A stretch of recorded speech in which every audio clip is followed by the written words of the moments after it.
you understand? Hey everybody, I'm Tony Jones, and welcome to the Tony Jones Show. It's not enough. People are willing to take the risk. It's just sort of a herd mentality, a lemming-like mentality. If you don't go with the flow, you're anti-American and therefore a suspect. The Tony Jones Show, featuring punk, rockabilly, psychobilly, and Providence, Rhode Island's finest, starts right now. He's a dangerous militia member, I hear. Oh, and there she blows.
Friends, the time for mediocrity in broadcasting is over. My name is Tony Jones, and you are tuned in to the Tony Jones Show, your destination for talk and rock. Online at TonyJones.org, Facebook.com/Tony Jones Show, on the almighty Twitter at Tony Jones in RI. We are back kicking things off with some 30 Silver, Dark and Sinister Man Have at Thee. The name of that one. Always happy to spin some 30 Silver right here on the Tony Jones Show. Big program for you today. Full house. Not that DJ Psycho and Eddie and I in the same room aren't a full house just by that, but DJ Psycho Eddie is here back from his international vacation. here in studio, looking tan, looking thin. One of those is a lie. I think I saw him with a Playmate, a red Playmate cooler that held his liver as he walked into the studio tonight. And then we do have Chuck and Brad in studio, and we're going to talk about a big event they have going on 1 week from tonight. If you're catching us live, 300th podcast. Now, as someone who's been doing this for a while, as someone who's been doing this since the days of dial-up internet, I can tell you that for someone to make it past about 10 to 12 podcasts, I would say, that's when pod fading starts. They decide it's a lot of hard work, and you never hear from them ever again. But before we get to that, we got to talk a little bit about the Motif Music Awards, which everybody in this room attended 1 week ago. There is one winner in this room, and there are two big fat losers in this room. So congratulations. Also one shrimpy loser. If you count me. Congratulations to you, Chuck, for taking home. Thank you. Best pop punk. Thank you. I really, it's cool because I really appreciate it because, we're Senior Discount is my band, and we're known for really like promoting a lot and pushing things. And it was funny. We were in the Rock Hunt, and this year the BRU Rock Hunt was like very much about plays on online and votes. Right, yeah. So we pushed it a lot, and we didn't move on, which is fine. But right after that, we got nominated for Best Pop Punk and Motif Awards, and I was like, I just feel bad for pushing everything so much. I just don't want to ask people to continue to vote online. Right, yeah. And so we really just posted about it once, and that's it. So the fact that we won was awesome for me, just because it wasn't even through this like, hey, everyone, please get together. It was organic. I think it was very organic, and I honestly think it mostly came from people going to like vote for people for other things that they wanted to vote for, and seeing our name, being like, oh yeah, they're good, and clicking on our name. So that felt great, and I'm really happy we won. And if you haven't seen the acceptance speech from our friend Dave Sage of Tony Jones and the Cretan 3, also of Wolfman Chuck and the Brimstone Boys, they took home Breakthrough Act, and I'll leave it at that. But you should check out his acceptance speech online. Very, very. I almost dropped my beer. A, when they won, and B, when he went up there and proudly took home the award. Where's the acceptance speech online for that? I believe Lisa Gorley filmed it, nice, and I think Crimson from Roller Derby also has a copy. So, excellent. I believe the crowd was congratulated for voting for a rape rock band. Yeah, and are you sure he didn't say grape rock band? It might have been great that they were having hard grape soda. There we go. There you go. Yeah. So there's so much to talk about, and we'll start from the very beginning. Chuck, you coming from music, Brad coming from comedy. That's correct. How did you guys kind of get your start in that, and then we'll talk about how you kind of came together for for the podcast. Well, I started in the band Senior Discount, and I consider our real start in 2004 is kind of when I feel like we were a cohesive band that wanted to play out, by around 2008, Brad and I had met, right, and I mean that's how I started. I started the band just like in 2004 with Kevin Silva, Christian Staten, and Tom Wells at the time. And eventually Alan Souza joined the band, who was our bassist. Brad was doing improv with Alan Souza in Newport. Right. And the band kind of got a reputation and, really thrived on making these comedy videos to promote for our shows and releases. But they eventually turned into sitcoms, so we all kind of had to have characters that we played up, And I saw Brad do improv with Souza in Newport, and Brad was such a funny person. Like, not only was he just naturally funny, but he just has a funny presence, and he has a funny persona, and everything about him is funny to me. And he's very conservative, and the band has always been very obscene. I got arrested famously for one of the stunts we did in our movie, and we had kind of consistently been in trouble for doing stunts around the scene, and I was like, oh, Brad is so conservative. That'd be such a funny counterbalance in the videos to be a character. And he became a character known as Bradley Stevenson, the head of the Rhode Island League of Decency. Completely fictional. And his mission in the videos was to stop Senior Discount. That was the because they're so obscene. Because we're so obscene. Right. And that was the initial kind of marriage of the comedy and music and Brad and me. And around this time too, I was, around 2008, I was like, oh, I want to rebuild the Senior Discount website, and I want to offer some content weekly. So if we're not doing shows in the area, or if we're practicing or writing, we still have a reason for people to check up on us and keep us in their mind. So I thought it'd be, we started talking about the idea of doing a podcast. Yeah, at the time I had a blog I was working on every day, and you talk about pod fading, and blog fading is a real thing as well. Big time. But I was able to write an entry every weekday for over a year and kind of had some stick-to-itiveness there. Yeah. And towards the end of 2008, I was doing my favorite things of 2008. So my favorite TV, games, movies, books, etc. And I called them the Brammies because I am nothing if not vain. And Chuck and I had been kind of batting around the idea of doing a podcast. We were really inspired by Kevin Smith and Scott Mosier doing Smodcast. That's right, yeah. And so when probably day 2 of the Brammies, Chuck said, "Are you going to do this for all the different media that you like?" And I said, "Yes, I am." He said, "We should talk about this. Like, this could be the podcast. This could be the first episode of the podcast." Yeah. Like, we still have emails where we're, pitching names back and forth. And yeah. Do you know any of the names? I don't remember. Oh, I don't. I kept trying to get Bradcast over because it's like broadcast, but it has my name in it. Yeah, I think also probably part of the bridge was that I had already been recording, like we record demos with Senior Discount on Adobe Audition. And so I knew how to do a multi-track recording situation, and I had these condenser mics that sounded pretty good for singing. And so I was like, oh, we kind of were, in other words, we kind of had the equipment available. Right. Yeah. So it was easy to say, well, let's sit down with a laptop, plug in Adobe Audition, plug in 2 mics, and then just record and see what happens. And also at the time, this is going to sound bizarre, but where we come from, we're in Warren, Rhode Island, and there was this monstrous office building that, like, think of the show The Office, but think of where they work without any cubicles, if it's just open with all those side offices. We were renting a place like that as our practice space for $120 a month. Wow. So we all had That's our own awesome. offices, and it was crazy. We set up a little podcast room in the back corner. Yeah, so we set up a podcast room, so we kind of had a place to go and do it. And the reason that we were able to do that is because it was just, they must have built it for a company that left, and it was just too big to rent. So they were like, yeah, we'll give it up to you guys temporarily until we actually find a real renter for $120 a month. And we were just lucky. We were able to stay there for about a year. And in a nice area. Like, every week when I come here, I just assume all the equipment's going to be gone. You come in with backup equipment every time. Or it just burnt to the ground. Yeah. But, going on close to 10 years ago, doing daily content, now everybody's doing it. But, you guys were kind of ahead of the curve of actually, putting out stuff on the regular. But like Brad said, blog fading and podcast fading.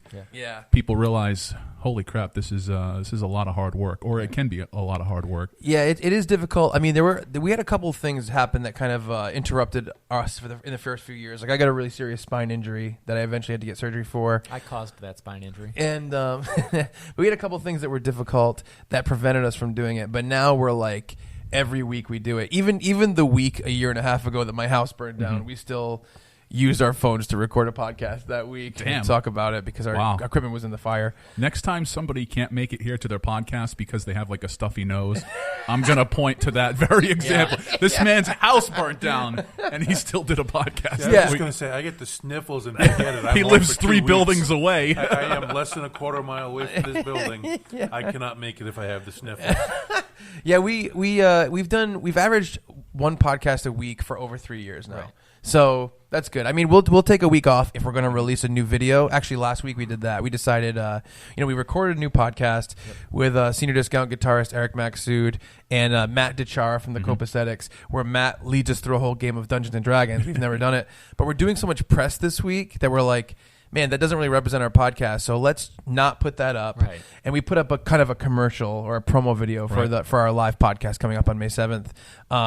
Instead, because we also kind of thought that was necessary. So, but what we'll do is if we ever take a week off, we make up for it. We'll do 2 podcasts 1 week, so maybe like 1 Monday, 1 Thursday or something.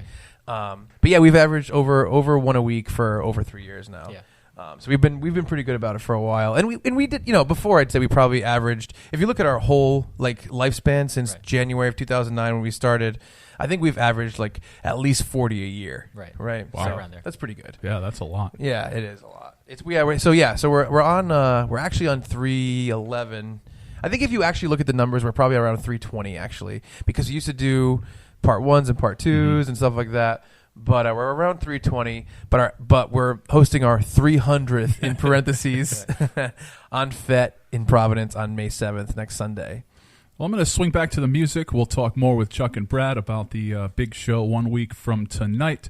But before that, we're going to have a double shot of a band that is from what we in the world of social. We're going to be getting back one of our favorites around these parts. We're going to hear from Downcity Armory, and this double shot will start off with double wiretap. It's Downcity Armory right here on the Tony Jones Show.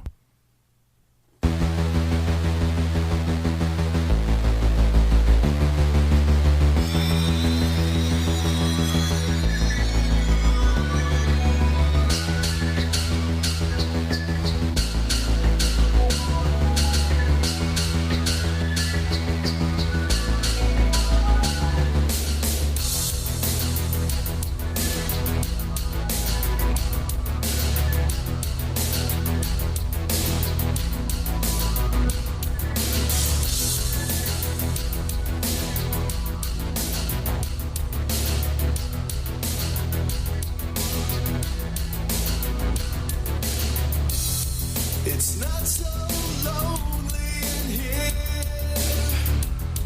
with you on my machine. You look so amazing lit up on LCD flat screen. I can see you from far away. I can hear your every move.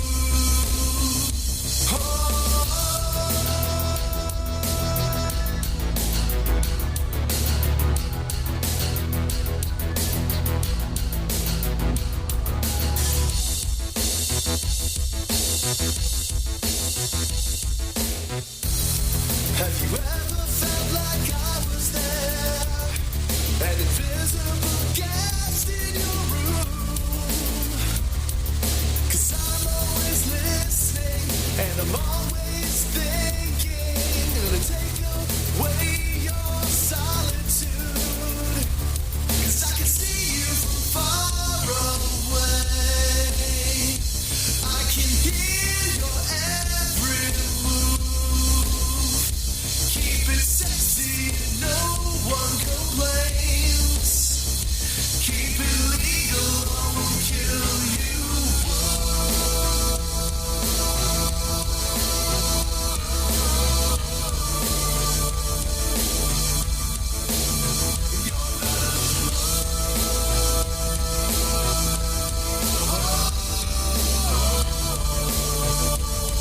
You're not alone when I'm watching you. And I'm watching with both eyes. You got a list of your friends and the places you've been. RFID never fails me. Keep me posted with your online history. I got the letter from Point Blank Center. Double wiretap, so I know you better. Gonna treat you like a criminal, 'cause I love the way you act. I love it when you're dirty and bad. 'Cause I can see you from far away. I can hear your every move. Keep it sexy and no one complains. Keep it legal or kill you.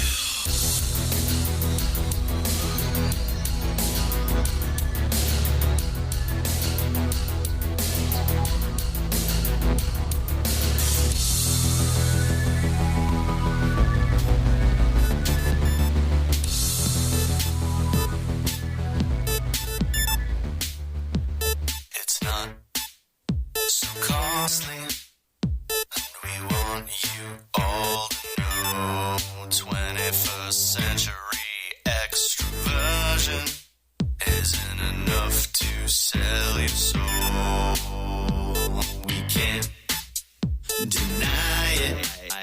No one wants you to behave. 21st century mass perversion was loaded up online today. So tonight we come 'cause girls love digital. Girls love digital.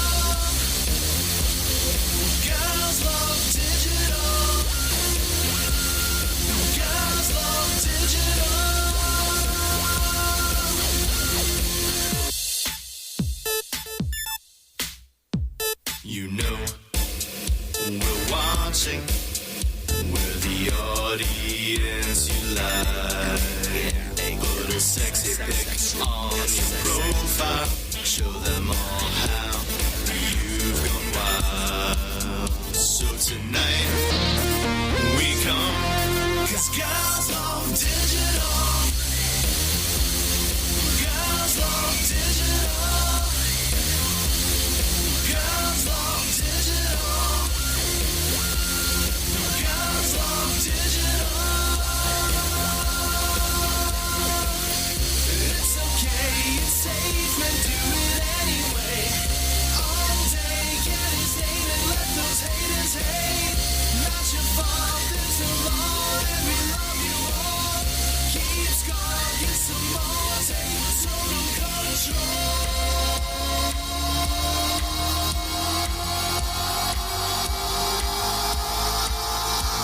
They say it's not right for you to act this way online. But if the whole damn world is gonna try to curb girls and ladies shine, your most dangerous life. So tonight we come, 'cause girls love digital. Girls love digital. Girls love digital. Girls love digital. Yeah, yeah, yeah. It's okay, it's safe, and do it anyway. All day, get his name and let those haters hate. There's your fault, there's a law, and we love you all. Keep score, get some more, take total control. Girls Love Digital, the name of that one, coming out of 2 from Downcity Armory, right here on the Tony Jones Show. Last time we chatted, I brought you into double wiretap Downcity Armory. We know them, we love them, right here on the Tony Jones Show. Facebook.com/Tony Jones Show, on the almighty Twitter at Tony Jones NRI. We do, of course, do our best to monitor social media throughout the live broadcast, so feel free to get a hold of us there. TonyJones.org, RIFreeRadio.org. Click on the contact page if you have music or if you'd like to be in studio. DJ Psycho Eddie is here. Yep. Chuck and Brad from the Chuck and Brad Agree to Disagree podcast. They are here. Great always to talk to some fellow podcasters. You touched on it a little bit, but as the project progressed, how do you come up with content to do something once a week? I mean, I'm sure you guys have real jobs and lives and all that stuff that kind of gets in the way of doing great content. Well, I think it varies week to week. Sometimes we'll be pop culture heavy. Mm-hmm. You know, there'll be news about, I always say Marvel movies because it seems like there's always news about Marvel movies. Or, you know, news from bands we like or weird, you know, music projects. And we'll talk about that and kind of our interest level and what we think about it. Sometimes they're stories from our personal lives. If Chuck has a negative interaction with somebody on eBay, or maybe a negative interaction with the clerk at a store, or maybe a negative interaction. But all right. And, you know, and then we get heartfelt every once in a while. We did one called "Is Everyone Just Lonely All the Time?" and talk about kind of loneliness and our feelings about it and how we deal with it and kind of how to work with that. So I think having no set format has, like, obviously having no set format helps with content creation. Yeah, and I also think, like, you know, we go in every week with the idea that we are performers and we are, you know, creators. And so we come in with the idea of, like, all right, so maybe I'll promote for a show, maybe Brad will promote for his improv group, but also, like, whatever we're working on, we're probably going to talk about. Mm-hmm. So when we've done really big shows or really big videos or anything, we have kind of told the story of behind those things, which is, like, that's also a fun part of it. So I almost think that what Brad is talking about either Marvel movies or just it's like film, music, anything that we've experienced personally, that's like the baseline of we always can go back to that because we're always experiencing new music, new movies, new books, new games, whatever. But then, like, above that, we have, like, our stories from our personal lives, stories from our creative lives. And then we have, like, special episodes where we do a lot of interviews with people. So we'll have someone on, and actually one of my favorite types of episodes we do is we have someone on and we'll say, like, okay, you know, let's say the Copaesthetics, that's an easy band. Let's say they're doing a new album. We're going to have the lead singer on, and what we'll do is it won't be like a plug for the album. it'll be like an hour and a half long discussion about how that person grew up, got into music, became a musician. Right. And we kind of like to talk about the artist's relationship with art. Right. And that's what we try to do with our interviews. Which people love, by the way, because anything that you listen to mainstream is just going to be a sound clip of I know, 7 minutes, that, right? Yeah, that hour, condensed down into some crappy sound clip. That's right. That's kind of what I think the beauty of podcasting is. I mean, we definitely were super influenced by Mark Maron in terms of interview style. So what I would like to do is to get to the depth and the connections and stuff like that. And I always say this, but Matt DiChara walked in from the Copacetic, and we were strangers. I was like, come on. He told his whole life story of starting a different band and coming to this band and his whole thing. And it's like, we had this back and forth of, I was at that show. I was at this show. I was at this. Did you ever go here?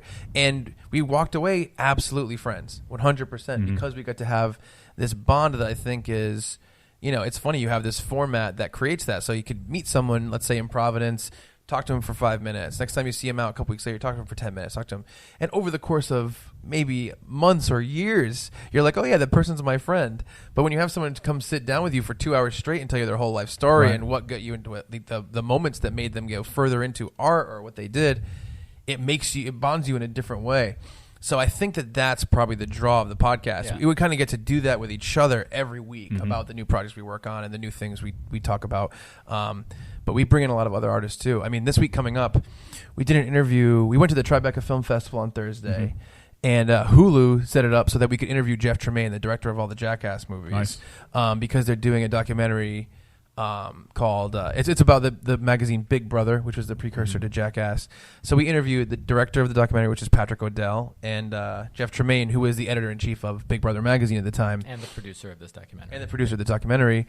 And, we sat down with them and had a great talk. But what we're probably going to do is release it as an episode with probably a half hour of pre-roll of us telling the whole story of the experience of that day and getting invited to the after party and Brad sitting next to Tony Hawk and Travis Pastrana at the premiere. We didn't know it was the world premiere of it. Yeah. We didn't know that we were the whole cast of the thing was going to be there and that we were stuck in their section. It was, surreal. Yeah, so stories like that, they get to be told in a very in-depth way. And I think that's kind of the basis of the podcast. And then all the discussion of media is we can do that consistently anytime because there's always new stuff that we're passionate about and excited about. So I think that the content, if you can communicate really well and you have strong opinions about content and you make sure that you consistently stay digesting content, then I think you can kind of put together a show. If you spent the last 7 days on the couch watching House of Cards, chances are that week's show ain't going to be so hot. Unless it's a House of Cards special. True, yeah. Yep.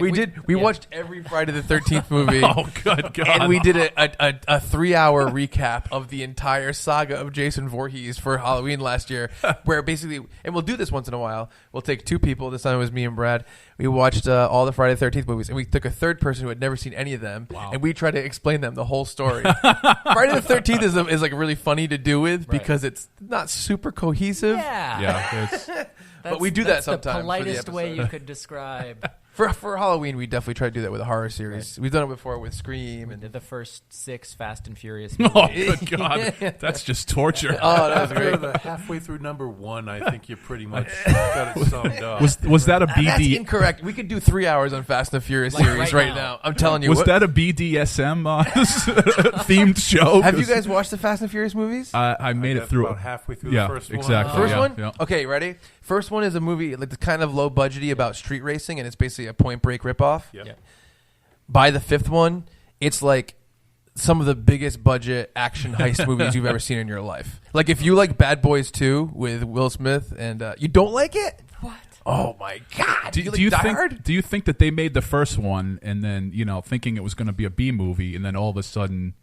Because that's what happened with The Hills Have Eyes. They made The Hills Have Eyes thinking it's going to be a B horror movie. And then people it becomes a blockbuster, and then they're scrambling crap. We need to make a part 2, and they make this diarrhea of a visual diarrhea part 2. You see, I have caught parts of the first couple of Fast and Furious. They're very different than later. Tokyo Drift. It's very different than later. The only part I saw was when he wiped out the other guy's car trying to race up the parking garage. Oh yeah. All right. Pretty cool. That's what you turned off. A fat guy who's always driven trucks, I can drift a pickup truck.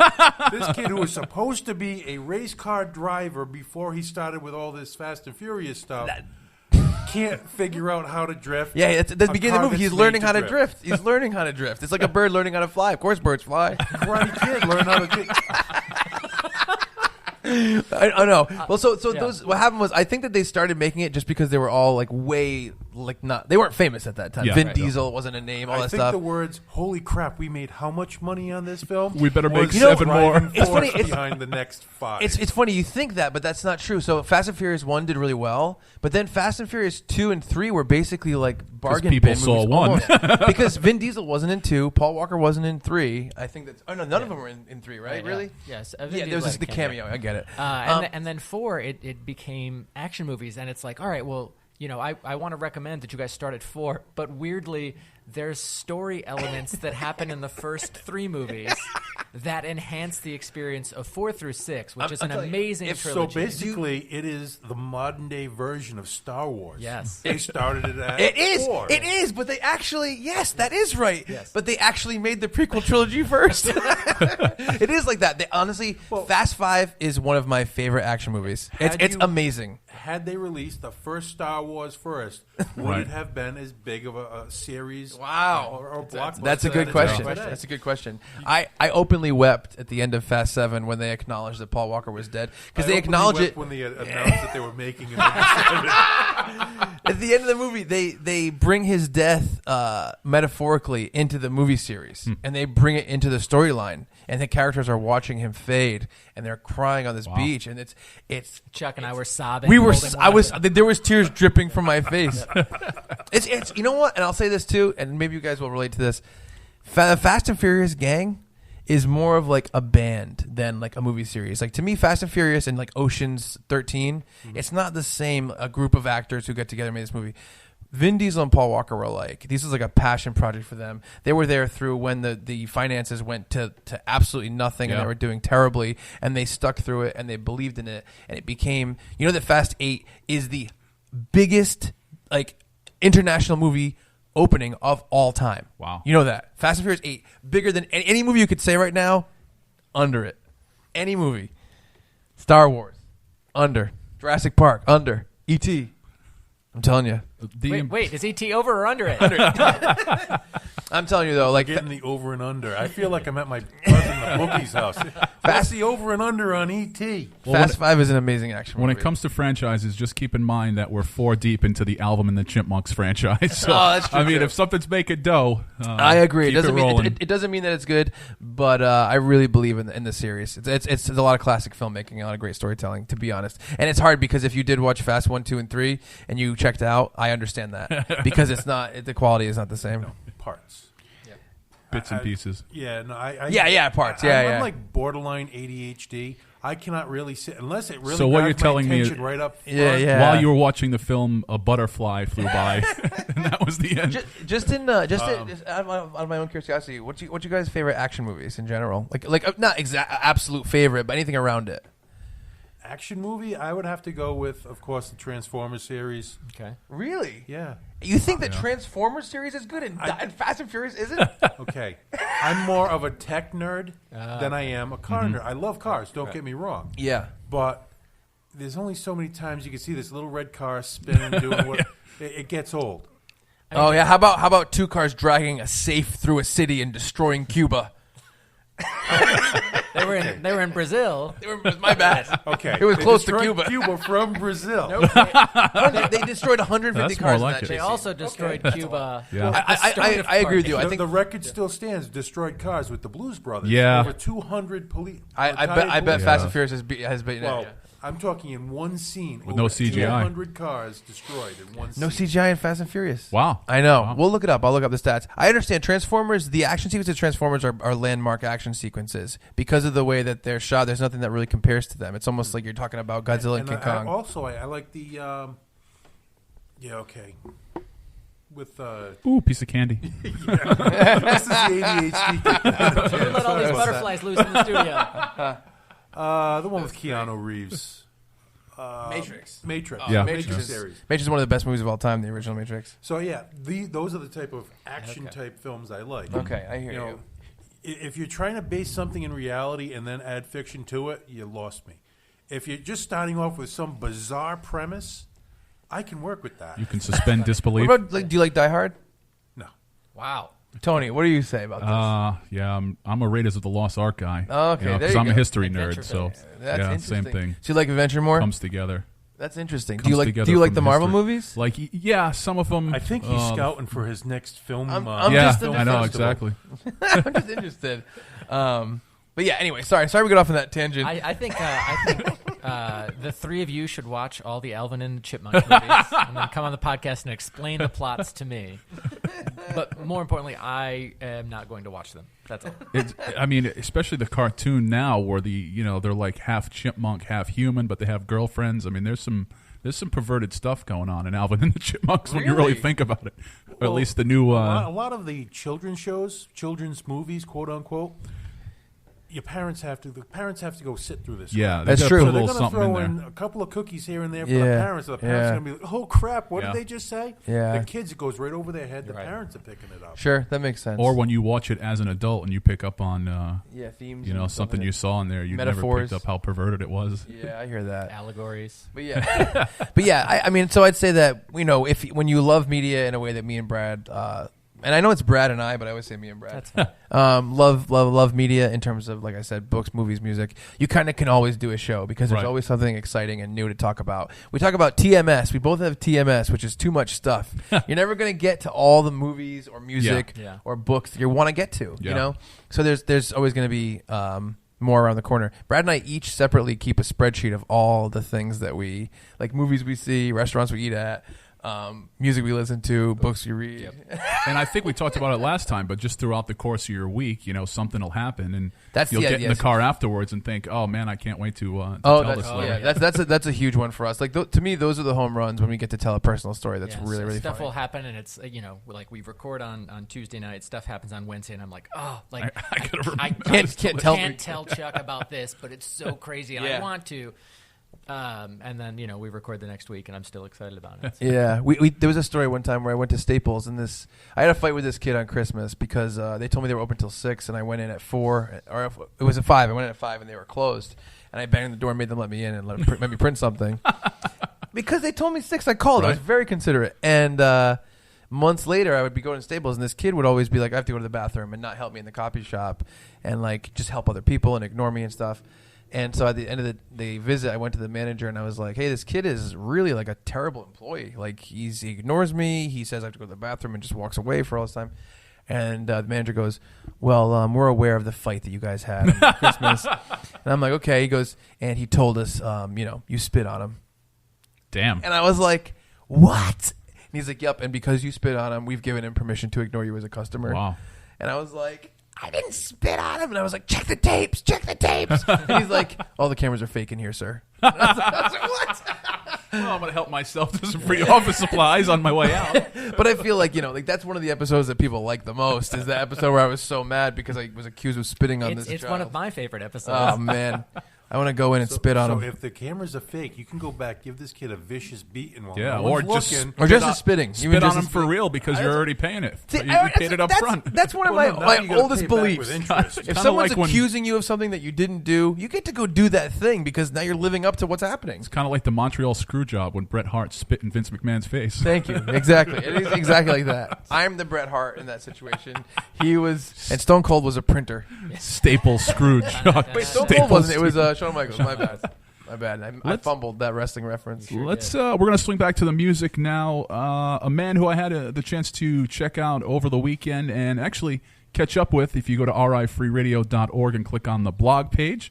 Michale Graves, we're going to have 2 from him off of Night of Samhain. This is Rebellion of the Dead. You heard it here on the Tony Jones Show.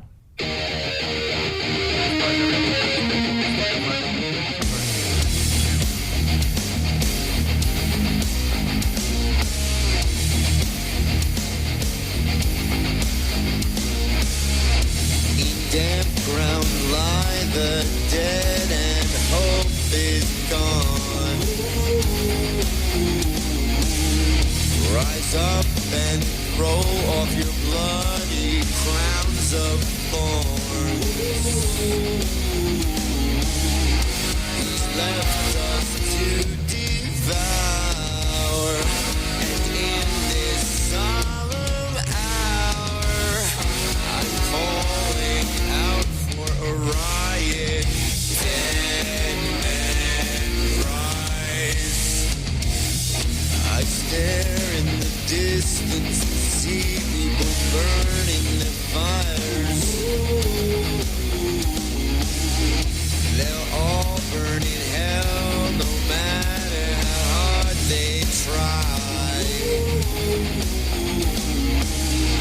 I raise you from the ground, and in this solemn hour, I'm calling out for a riot. Dead men rise.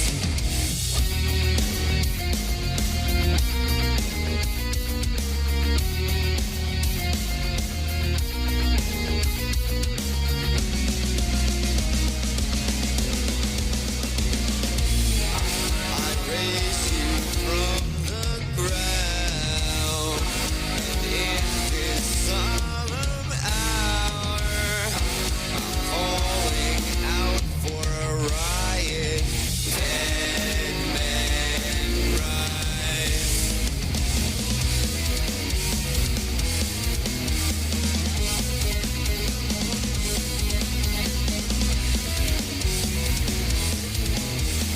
Night was cold and wind was howling by. Cemetery high, you were sending shivers down my spine. When I was passing by, oh, heavy glow of food on the rise above the broken crib. Oh, open door and dead hand in the light is reaching out for me. Deadly sight from a swollen eyelid stand upon me through the dark. He will never be a man again, and with so much light. Oh, every glow of food on the rise above the broken crib. Oh, open door and dead hand in the light is reaching up for me. Yeah.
to the bank and crawl right home to you.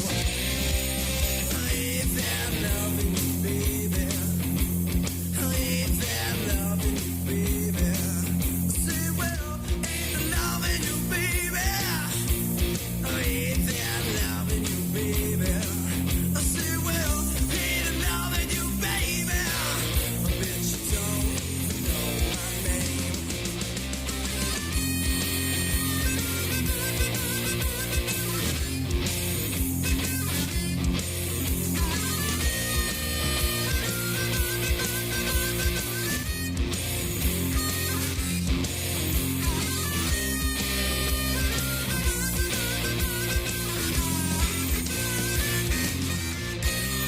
And if they kill me, baby, you know what I'd even do.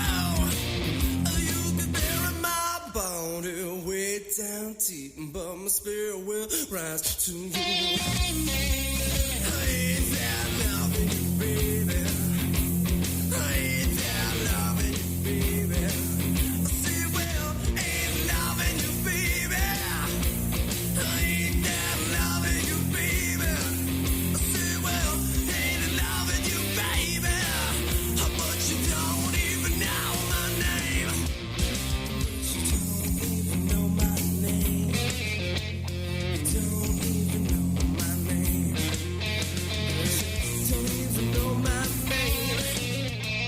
You don't even know my name. You don't even know my name.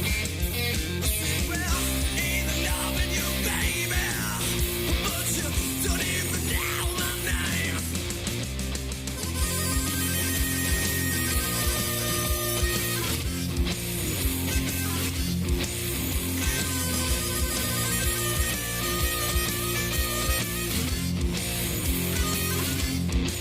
I say, well, ain't loving you, baby. But you don't even know my name.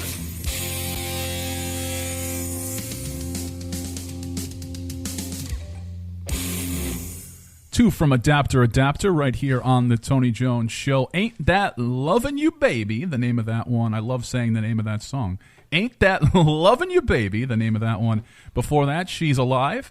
And then last time we chatted, I brought you into a double shot of some Michale Graves, Dead Man, and Rebellion of the Dead. Again, rifreeradio.org. Click on the blog page. Got to catch up with Mr. Graves last week. Just a ton of projects for him in the pipeline. Out on the acoustic tour right now, which came through on Friday night. He's in Connecticut tonight, wrapping up the acoustic tour. Going to take some time off. And he'll be back in October with a Monster Rock tour. So be sure to check out all things Michale Graves, one of our favorites around here. And I'm just going to mention real quick because we're starting to run out of time. Speaking of pop culture, Kineticon coming up for us. Also Paracon coming up for us. And on Friday, May 12th, Tony Jones and the Cretin 3 are at Firehouse 13 opening for our friends, the Dolly Rots, who are also wrapping up, out on a huge tour, wrapping that up in anticipation of their newest release. So they'll be at Firehouse 13. Coming up, the Dolly Rots, just a fantastic band if you don't know them from their bigger hits. About 10 years ago, they had My Best Friend's Hot in their big hits, and now they're out on tour with a brand new album. Husband and wife team, DJ Psycho Eddie. Now, I'm not married. I hope to never get married, but I couldn't imagine being out on tour with my significant other. Doesn't that ruin bands like Fleetwood Mac and Beatles? That's yeah. Well, it depends. If you're both musically inclined and you're doing your thing and it's what you both enjoy doing, more power to you. I'm going to digress out of this conversation. So what you're saying is that you agree with me, but your wife might be listening, so you can't say. You said that, not me. No, in all reality. No one can see him, but he's giving a thumbs up and nodding his head. And flipping me the bird with the other hand. I got to say, my wife is very supportive of the things that I do. True. Nice. However, sometimes she does advise me that you're getting old. Maybe you Right. should think about scaling back a little. I had not this past weekend, the weekend before. I had such a fun weekend that I still was feeling it on like late Tuesday into Wednesday.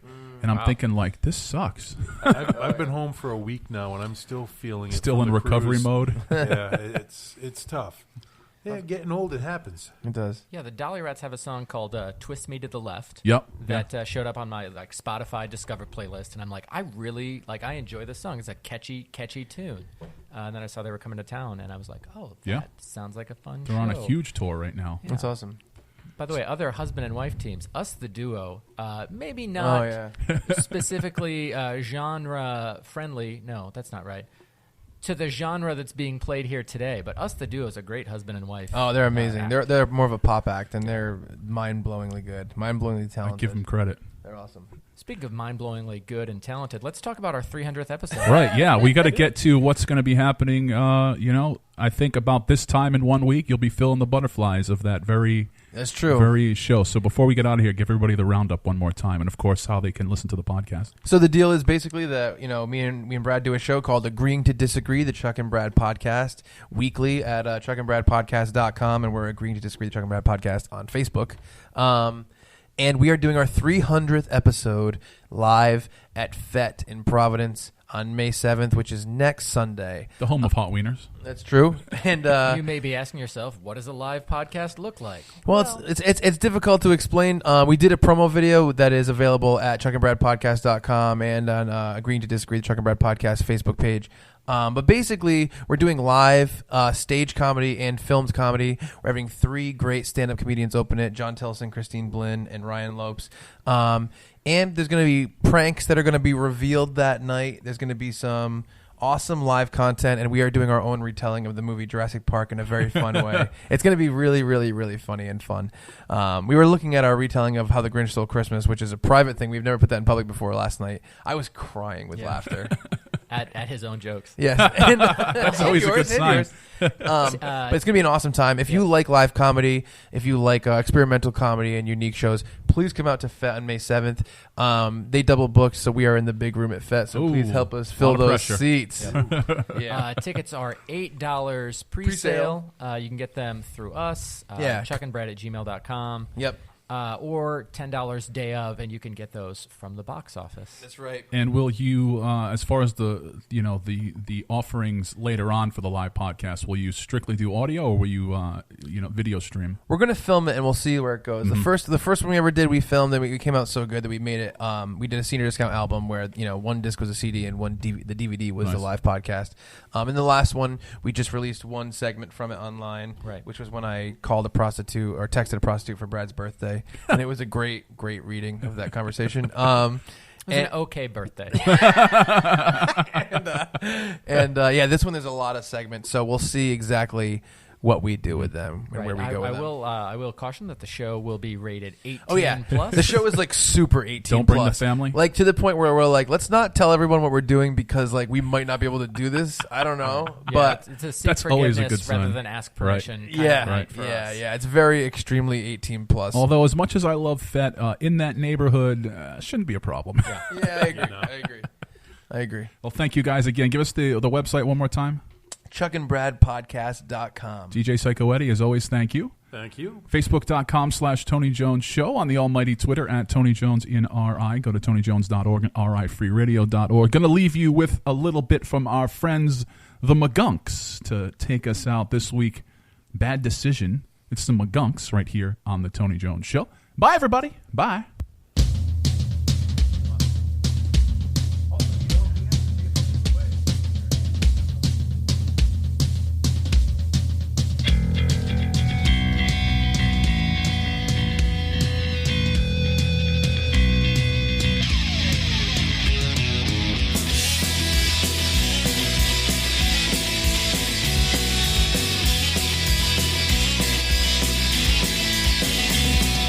Close the time.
town.